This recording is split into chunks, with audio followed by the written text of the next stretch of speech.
Kapag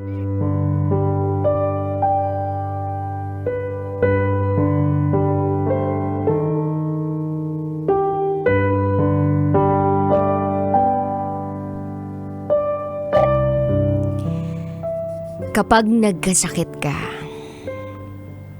huwag mong asahan na aalagaan kita.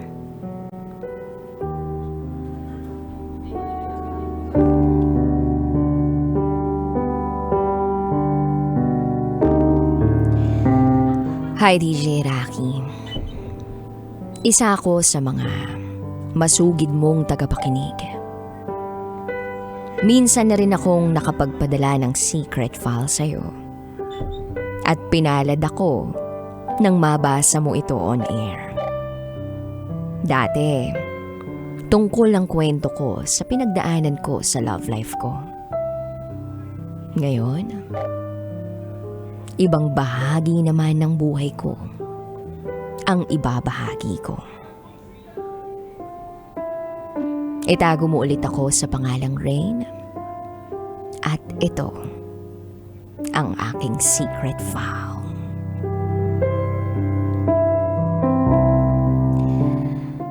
Lumaki ako na para bang nasa isang broken family.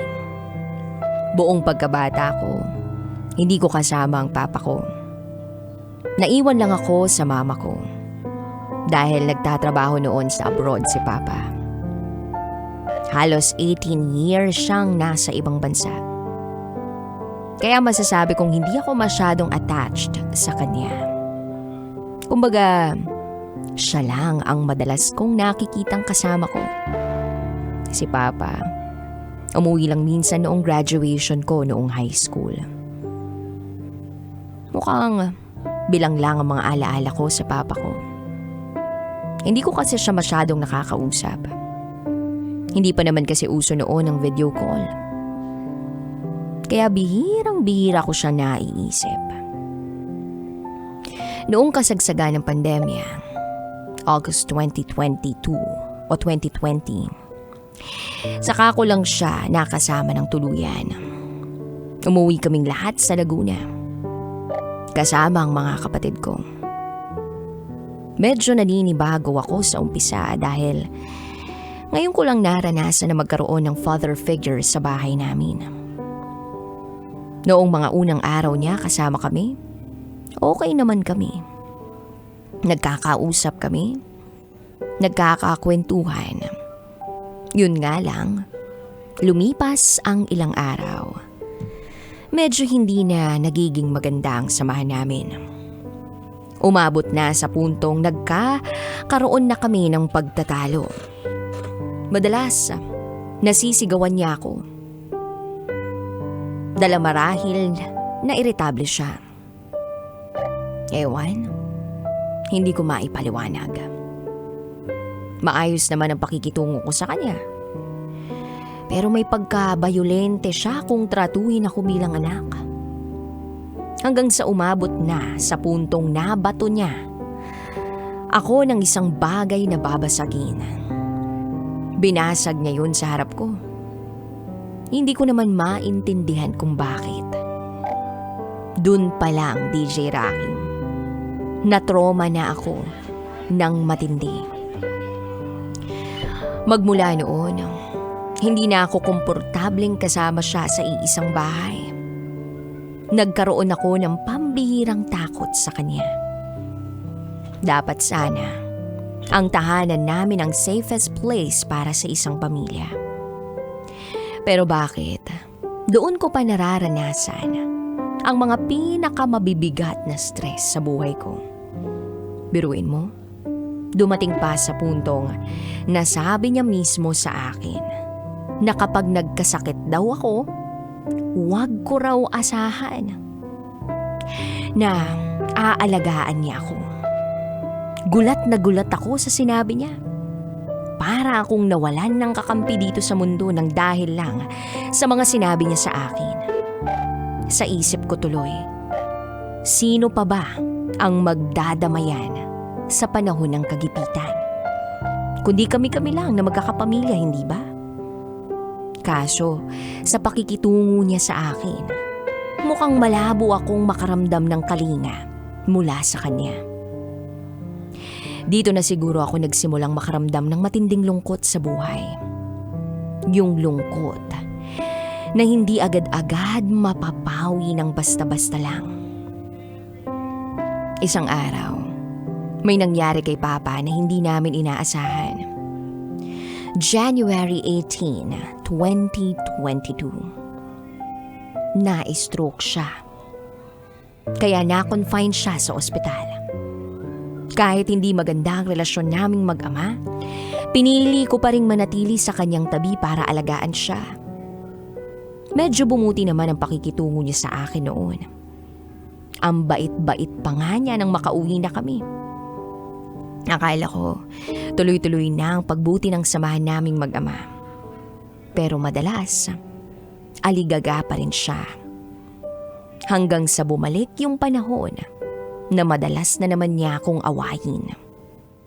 Mas dumadalas ang mga conflict namin. Yung tipong pag nagtatalo kami, umaabot na sa puntong pinalalayas niya ako ng bahay. Sa isip ko naman, ako nga nagbabayad ng lahat ng bills sa bahay namin. Papanong lalayasan ko siya? Nung na-stroke siya, sinalo ko na ang mga responsibilidad na hindi niya magampanan. Isa pa sa napag-awayan namin ay noong minsan niya akong pinuwersang pumirma sa isang sulat. Nalabag naman sa loob ko. May mga kondisyon siya sa sulat na gusto niyang ako ang umako at pumirma.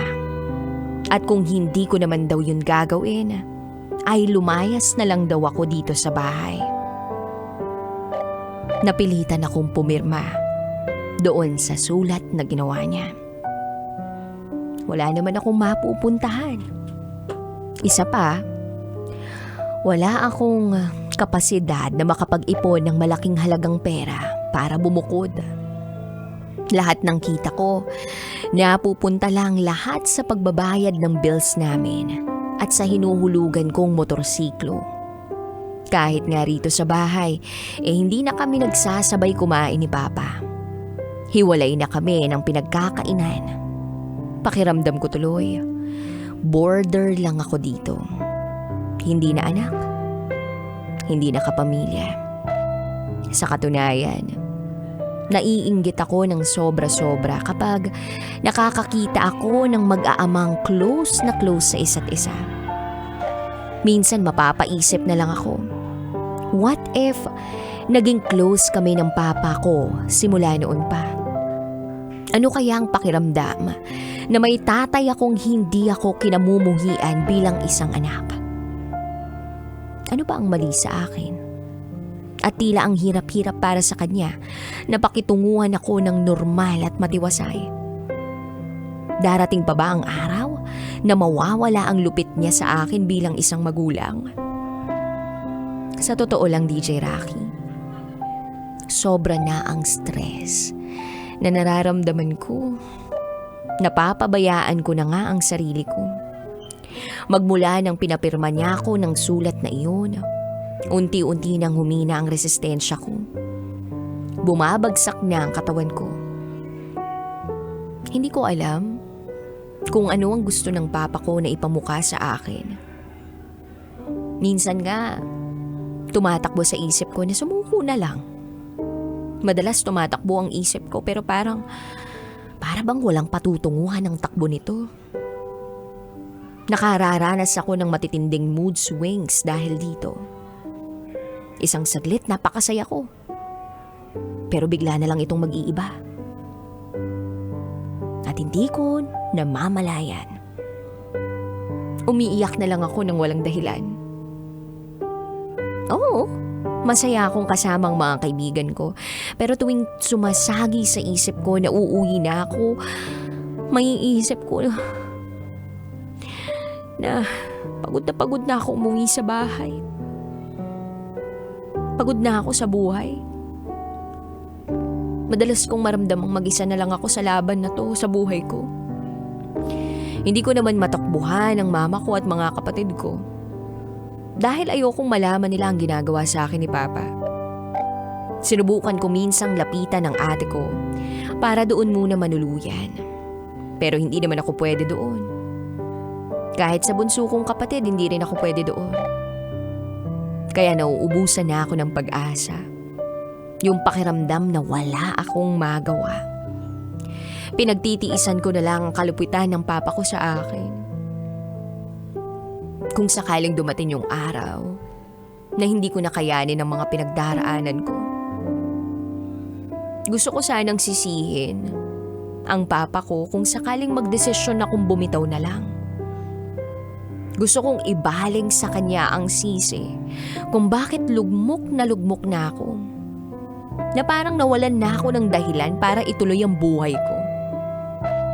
Yun na lang ang nakikita kong paraan para matapos lahat ng to. I badly need help. Pero hindi ko alam kung papaano ko sisimulan. Hindi ko maaasahan ang sarili kong pamilya. Kahit mga kaibigan ko mismo. Ayoko na ring lapitan. Pakiramdam ko kasi pabigat na ako sa kanila. Ayoko sanang umabot sa punto na kung sakaling mabasa mo ang secret file ko, hindi na ako humihinga. Sana abutan ko pa ang pagsasalaysay mo ng kwento ko. Batid kong kailangan ko ng karamay sa yugtong ito ng buhay ko. Sana ay hindi pa too late para sa akin na maayos ang sarili ko. Dahil sa pinagdaraanan kong dilubyo mula sa papa ko.